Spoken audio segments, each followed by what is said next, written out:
তো এই গাইস, তো কেমন আছো তোমরা সবাই? তো চলো, প্রত্যেক দিনের মতো বেরিয়ে পড়েছি আজকে বাড়িতে মাছ আনতে। তো দেখা যাক কী কী মাছ পাই। তো আজকে মাছ ছিল চিংড়ি মাছ, ভোলা মাছ, পার্শে মাছ, আর এদিকে তোমার প্রত্যেক দিনের মতো যেটা থাকে চালানি রুই মাছ, আর এদিকে তোমার জ্যান্ত বাটা মাছ ছিল। খুব সুন্দর বাটা মাছগুলো ছিল আজকে, দেখো।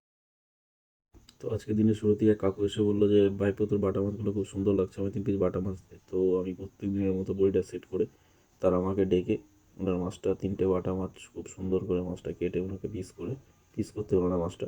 বললো মাছটা কেটে মাছগুলো গোটা গোটাই থাকবে, তো মাছটা আমাকে দিয়ে দে, আর সঙ্গে কিছুটা চিংড়ি মাছ দিবি। তো ওনার মাছটা কেটে প্যাকেটে দিলাম, আর সঙ্গে তোমার 500 গ্রাম চিংড়ি মাছ নেবে বললো। তো বাটা মাছটা তুলে দিয়ে ওনার 500 গ্রাম চিংড়ি মাছ ওনার ওজন করে মাছটা ওনাকে দিয়ে দিলাম। ওনার মাছটা দিতে দিতে আরেক কাকু এসে করে চিংড়ি মাছ বাঁচলো।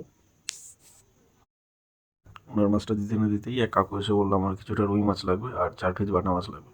তো আমি ওনার কথা মতো 500 গ্রাম চালানি রুই মাছ আর 4 পিস বাটা মাছ ওনার কেটে খুব সুন্দর করে বলল বাটা মাছগুলো গোটা গোটাই থাক, শুধু একটু সাইডগুলো একটু চিড়ে দিবি। তো বাটা মাছগুলো গোটা গোটাই রেখে দিলাম, আর চালানিটা পিস করে মাছটা ওনাকে দিয়ে দিলাম।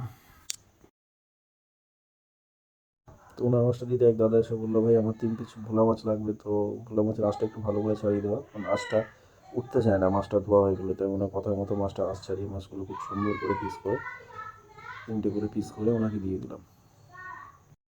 তো এই দাদার মাছটা দিয়ে কিছুক্ষণ বসেছিলাম। তো এক কাকু এসে বললো ভাই ও রুই মাছ কাটবি একটু? তো নিতাম। তো আমি বললাম ঠিক আছে কাটবো। তো আমি ওনার কথা মতো রুই মাছের পেটটা সার্জারি করে, তো আমি ওনাকে বললাম কতটা নেবা। তো ওনাকে দেখালাম প্রথমে যে এটুকু দেবো। তো উনি বললো যে না, ল্যাজটুকু বাদ দিয়ে দে। তো আমি ওনাকে বললাম যে ফালতু আবার 1 পিস মাছ বাদ দেওয়া কেন? তো আমি ল্যাজ শুদ্ধই মাছটা ওজন করলাম, তো মাছটা 800 গ্রাম ওজন হলো। তো বললো ঠিক আছে, অসুবিধা নেই, তুই খুব সুন্দর করে পিস করে কাট। তো ওনার কথা মতো মাছটা খুব সুন্দর করে মাছটা কেটে মাছের আঁশটা খুব সুন্দর করে বটিতে কেটে দিলাম। তো মাছের আঁশটা বটিতে কাটার পর উনি বললো ঠিক আছে, পিসটা একদম পুরো সাইজের পিস করবি, যেন মাছটা পিসগুলো যেন ছোটো না হয়। তো আমি ওনার কথা মতো মাছের আঁশটা বটিতে কেটে খুব সুন্দর করে মাছের সাইজগুলো করে মাছটা ওনার হাতে তুলে দিলাম। তখন এক দাদা বললো ভাই চিংড়ি মাছগুলো ভালো হবে। তো আমি তো বললাম যে না, চিংড়ি মাছগুলো ভালো হবে। তো উনি বললো মাথাগুলো কীরকম লাল লাল লাগছে।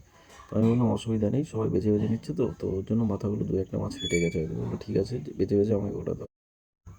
তো ওনাকে দেওয়ার পর কিছুটা চিংড়ি মাছ আর কিছুটা পার্শে মাছ ছিল। তো এক দাদা এসে বললো যেটুকু আছে আমাকে দিয়ে দাও, একটু কম করে ধরো তাহলেই হবে।